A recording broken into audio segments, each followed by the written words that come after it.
Hello students, commerce जनता party में आपका स्वागत है। आज हम करने वाले हैं class 12 business studies chapter 4 planning का पार्ट 1। इसमें हम पढ़ेंगे प्लानिंग की डेफिनेशन, प्लानिंग के फीचर्स, इंपॉर्टेंस, लिमिटेशंस। तो चलिए स्टार्ट करते हैं। आज हम स्टार्ट करने वाले हैं अपना चैप्टर 4 जो है प्लानिंग। प्लानिंग में हम प्लानिंग के फीचर्स देखेंगे, उसकी इंपॉर्टेंस देखेंगे, उसके लिमिटेशन देखेंगे, सब देखेंगे। लेकिन इससे पहले हमें देखना पड़ेगा कि प्लानिंग होती क्या है। अगर सिंपल वर्ड्स में बोलूं तो प्लानिंग का मतलब होता है फ्यूचर के लिए डिसाइड करना। फ्यूचर के लिए पहले से ही चीजें डिसाइड करने को हम क्या बोलते हैं? प्लानिंग। चलिए अब इसको थोड़ा ब्रीफ करते हैं। प्लानिंग मीन्स थिंकिंग और deciding in advance what to do, when to do, how to do, and who is going to do. Planning bridges the gap between where we are and where we want to be in future. समझिए, ये थी इसकी definition, इसको समझते हैं। Planning means thinking, सोचना। क्या सोचना? फ्यूचर के लिए सोचना। और डिसाइडिंग एडवांस, पहले से ही डिसाइड करके चलना। क्या डिसाइड करके चलना? व्हाट टू डू, क्या करना है। व्हेन टू डू, कब करना है। हाउ टू डू, कैसे करना है। And who is going to do, कौन करेगा। तो प्लानिंग में हम ये चीजें डिसाइड करते हैं। जैसे अभी आप क्लास 12th में हो, ठीक है, आप भी डिसाइड कर रहे हो, आप भी सोच रहे हो अपने फ्यूचर के लिए, आप भी अपने डिसीजन ले रहे हैं। जैसे अभी आप क्लास 12th में हैं तो आपका गोल क्या है? बोर्ड्स में 95% लेके आना। आपका गोल क्या है? बोर्ड्स में 90% लेके आना। तो हमने डिसाइड कैसे करना है? व्हाट टू डू, क्या करना है? बोर्ड्स में 95% लेके आने हैं। व्हेन टू डू, कब लाने हैं? जब बोर्ड्स के एग्जाम होगी। हाउ टू डू, कैसे लेके आने हैं? बहुत सारी मेहनत करके और कॉमर्स जनता पार्टी की वीडियोस देख के। Fourth, who is going to do, कौन करने वाला है? तुम करोगे और कौन करेगा, ठीक है। तो प्लानिंग सिंपल सा है। प्लानिंग मीन्स थिंकिंग और deciding in advance what to do, when to do, how to do, and who is going to do. In simple word, planning bridges the gap between where we are and where we want to be in future. Where we are, कहां आज जहां हम हैं और जहां हम पहुंचना चाहते हैं, उसके बीच में एक ब्रिज क्रिएट करता है जिसपे हम चल के अपने गोल तक पहुंच पाते हैं, या जिसको फॉलो करके हम अपने गोल तक पहुंचते हैं। जैसे फॉर एग्जांपल अभी आप ये हो आप, ठीक है, और ये है आपका गोल 95% लाने का, ठीक है। तो प्लानिंग क्या करता है? ब्रिज क्रिएट करता है जिसको आप फॉलो करके या जिसपे चल के आप अपने गोल तक पहुंच पाते हो। वेयर वी आर, आज हम यहां हैं। Where we want to be in future, 95% पे पहुंचना चाहते हैं, बोर्ड्स के टॉपर बनना चाहते हैं। तो ये होता है आपका प्लानिंग। प्लानिंग सिंपल सा है। प्लानिंग मीन्स थिंकिंग और deciding in advance. What to do, क्या करना है। व्हेन टू डू, कब करना है। हाउ टू डू, कैसे करना है। And who is going to be do, कौन करेगा। इसको डिसाइड करने को हम प्लानिंग बोलते हैं। और प्लानिंग क्या करता है? ब्रिजेस द गैप बिटवीन, हमें एक वे दिखाता है जिससे हम अपने फ्यूचर गोल्स तक पहुंच पाते हैं। तो ये थी हमारी प्लानिंग की डेफिनेशन। तो प्लानिंग की डेफिनेशन होप सो आपको समझ आ गई होगी। अब चलते हैं प्लानिंग के फीचर्स की तरफ। हमारा आज का सेकंड टॉपिक है फीचर्स ऑफ प्लानिंग। इसमें हम प्लानिंग के फीचर्स देखेंगे।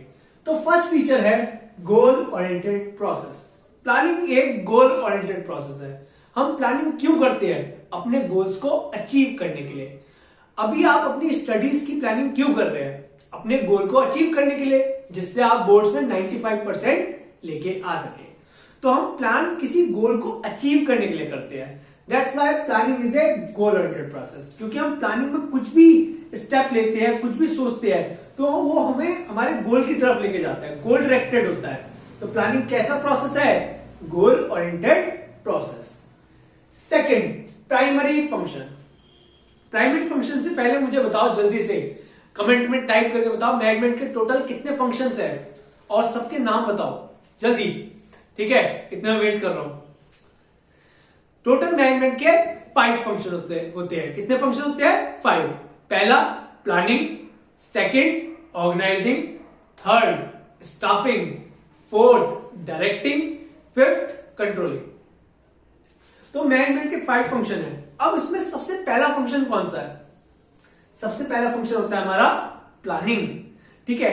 दैट्स व्हाई प्लानिंग हमारा कैसा फंक्शन है? प्राइमरी फंक्शन है मैनेजमेंट का, क्योंकि ये मैनेजमेंट के सारे फंक्शन का बेस है। प्लानिंग अगर नहीं करेंगे तो कुछ नहीं हो सकता, ना ऑर्गेनाइजिंग होगा, ना स्टाफिंग होगा, ना डायरेक्टिंग होगा, ना कंट्रोलिंग होगा, कुछ नहीं होगा। तो प्लानिंग सभी फंक्शन का क्या है? बेस। सबसे पहले हम कौन सा फंक्शन परफॉर्म करते हैं?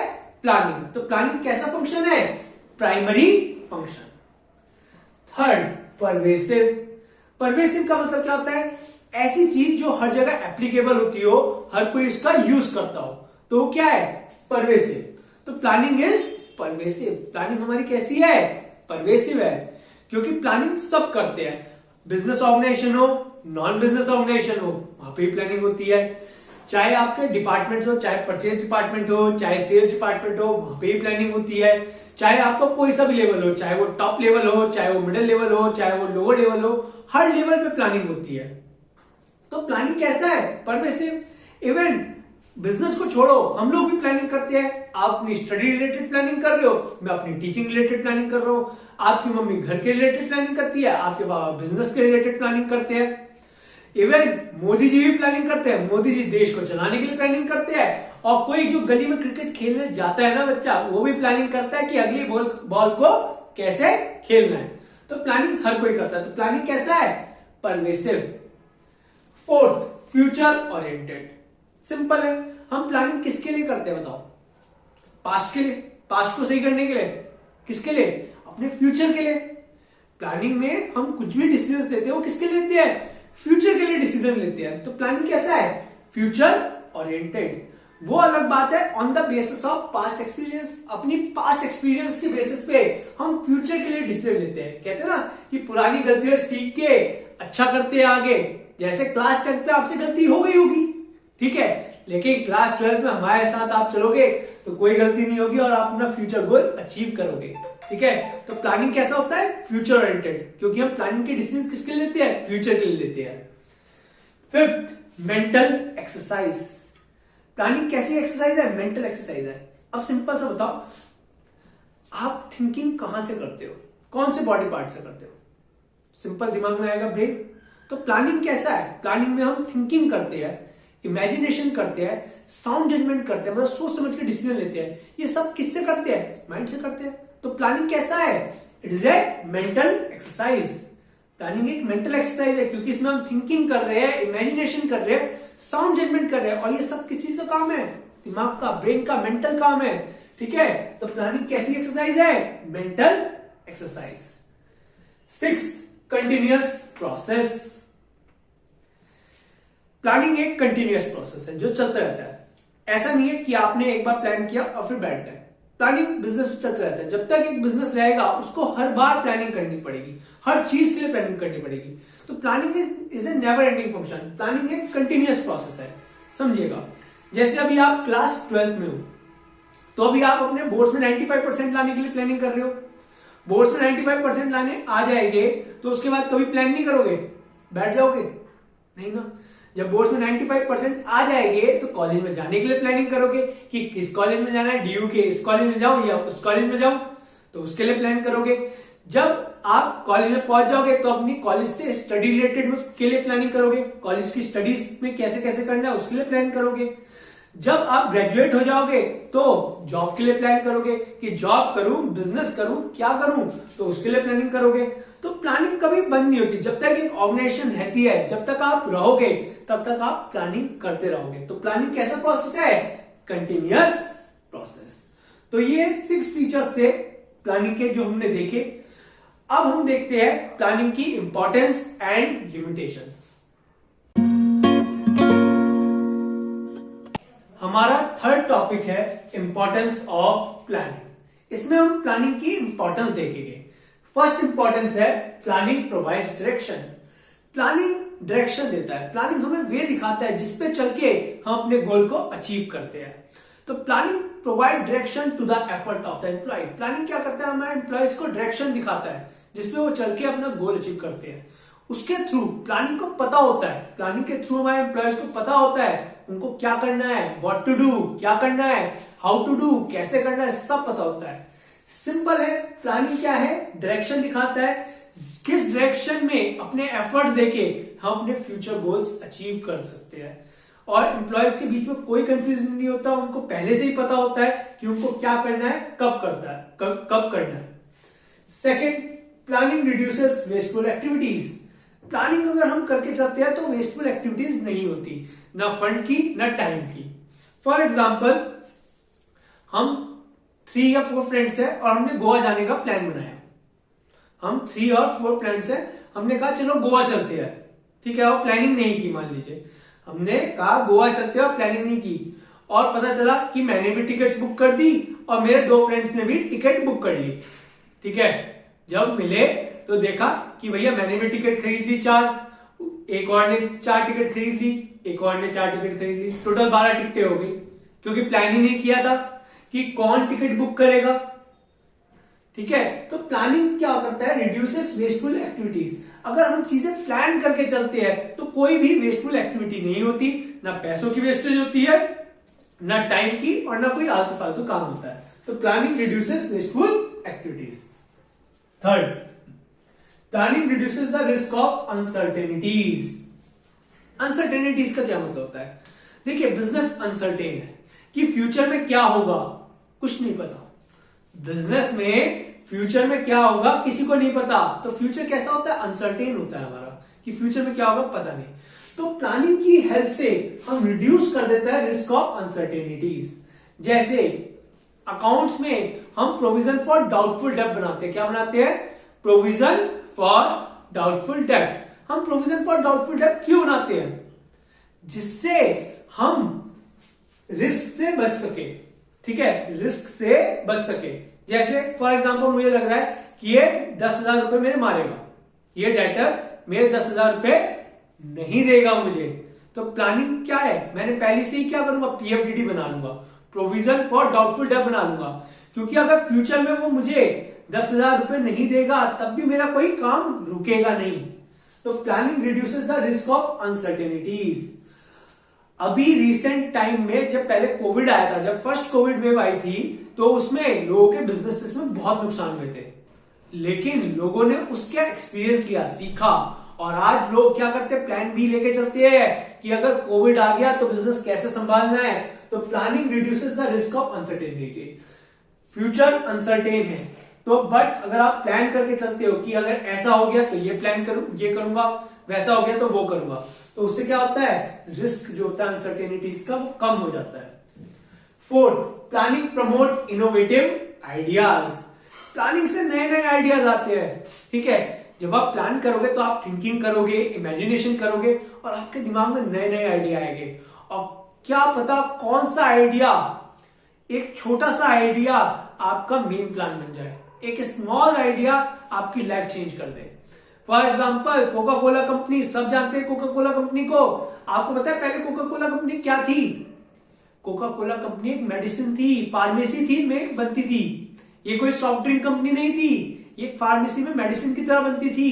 लेकिन उसके ऑनर ने एक बार उसमें सोडा मिलाया एंड उसको वो ड्रिंक बड़ी पसंद आई, एंड देन उसने लॉन्च करने का सोचा कि चलो इसको भी लॉन्च कर देते हैं ड्रिंक को, और आज Coca Cola as a drink ही आती है। तो कभी कभी आपके जो स्मॉल आइडियाज होते हैं ना, वो मेन प्लान बन जाते हैं, कॉन्क्रीट प्लान बन जाते हैं। तो planning promotes innovative ideas. Planning आपके नए नए आइडियाज को प्रमोट करता है, ठीक है। और आइडिया ऐसे होते हैं कि क्या पता कब कमाल कर जाए, जैसे कोका कोला कंपनी के साथ आया, छोटा सा आइडिया, और आज कोका कोला सबसे बड़ी ड्रिंक कंपनी है, सॉफ्ट ड्रिंक कंपनी है सबसे बड़ी वर्ल्ड की, इंडिया की भी नहीं, वर्ल्ड की। Fifth, planning establish standard for controlling. Planning controlling के लिए एक स्टैंडर्ड एस्टैब्लिश करता है। अब उसके लिए आपको समझना पड़ेगा कंट्रोलिंग होता क्या है। कंट्रोलिंग का मतलब क्या होता है, अपनी प्लानिंग परफॉर्मेंस को एक्चुअल परफॉर्मेंस के साथ कंपेयर करना, अपनी प्लान परफॉर्मेंस को एक्चुअल परफॉर्मेंस के साथ कंपेयर करना, और अगर कोई वेरिएशन है तो उसको सही करना, अगर कोई अंतर है तो उसके लिए करेक्टिव एक्शन लेना। तो planning establish standard for controlling. समझो, फॉर एग्जाम्पल अभी आपने कोई डिसाइड नहीं किया कि मुझे बोर्ड में कितने लेके आने हैं। अगर आपके 50% आएंगे आप उसमें सेटिस्फाइड, किससे कंपेयर करोगे? 70 आएंगे वो भी अच्छी है, 80 आ गए वो भी अच्छी है। तो प्लानिंग क्या करता है, एक स्टैब्लिश करता है स्टैंडर्ड फॉर कंट्रोलिंग, कि जिससे आप जान पाओ कि आपकी परफॉर्मेंस कैसी है। फॉर एग्जाम्पल आपने प्लान किया कि मुझे बोर्ड्स में 95% लेके आने हैं, ठीक है, और आपके आए 80%, तो कंपेयर कर सकते हो। तो देखो कितने परसेंट का अंतर है, 15% का अंतर है। अब ये 15% का अंतर क्यों आया, क्या गलतियां की अपनी, और उसके लिए नेक्स्ट टाइम जब आप कोई पेपर दोगे, अपनी फर्दर स्टडीज करेंगे, तो उसको सही करेंगे हम। तो planning establish standard for controlling. Controlling का क्या मतलब होता है? Comparison of plan performance with actual performance and find out variation, और उसमें वेरिएशन फाइंड आउट करना और उसके लिए करेक्टिव एक्शन लेना। अब अगर प्लानिंग ना हो, अगर आपने प्लान ही ना किया हो, तो आपके 80% आ गए, आप इसमें ही खुश हो जाओगे। बट अगर आपके पास एक प्लान परफॉर्मेंस है तो आप कंपैरिजन कर सकते हो कि क्या गलती हो गई, कहां आप सही करने की जरूरत है। तो प्लानिंग क्या करता है, स्टैंडर्ड देता है कंट्रोलिंग को। किसको देता है? Planning establish standard for controlling, जिसको बेस देता है, जिससे वो कंपेयर कर पाता है।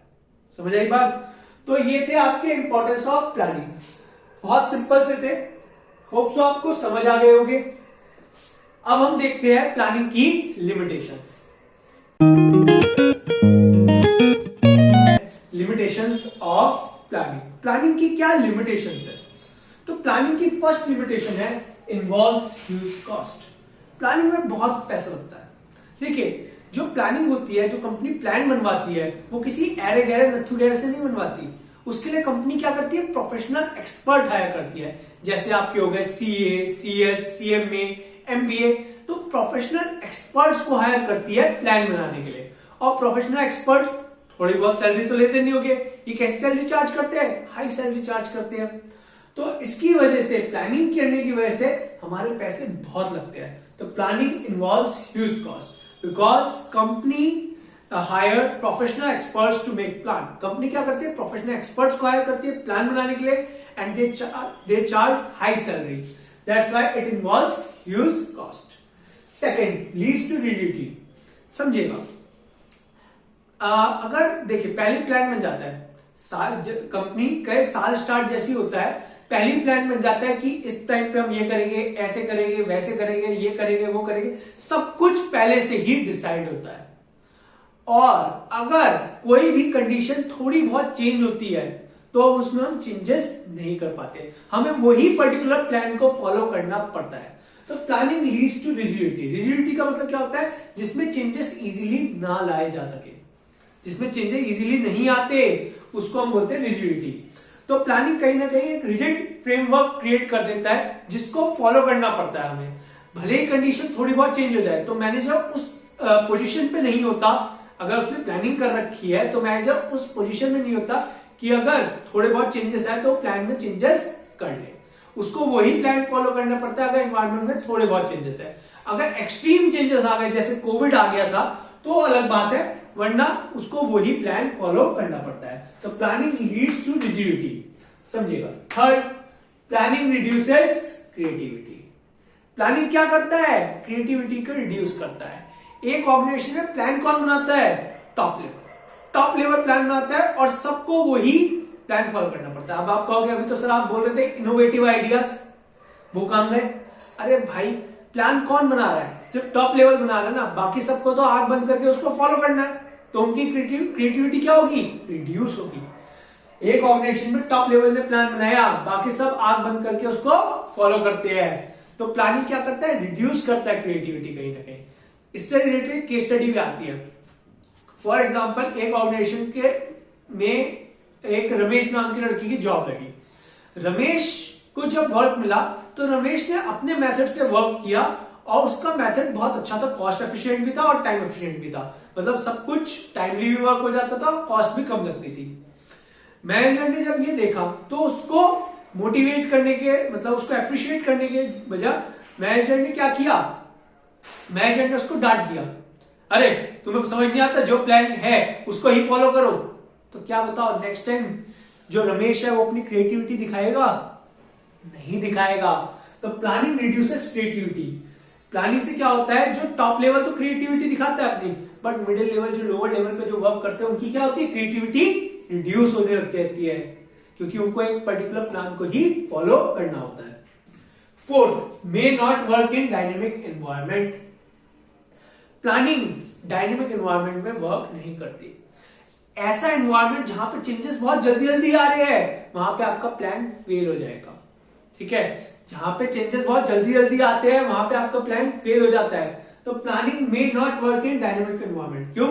क्योंकि अभी की कंडीशन देखकर आपने प्लान बनाया, अभी की कंडीशंस देखकर आपने प्लान बनाया, बट कैसा एनवायरमेंट है, डायनेमिक, तो चेंजेस एकदम आएंगे और आपका प्लान फेल हो जाएगा। तो planning may not work in dynamic environment. Fifth, time consuming process. Planning एक टाइम कंज्यूमिंग प्रोसेस है, इसमें टाइम लगता है। प्लानिंग मैगी नहीं है कि 2 मिनट में बन जाए, वैसे तो मैगी भी 2 मिनट में नहीं बनती, और ये तो प्लान है।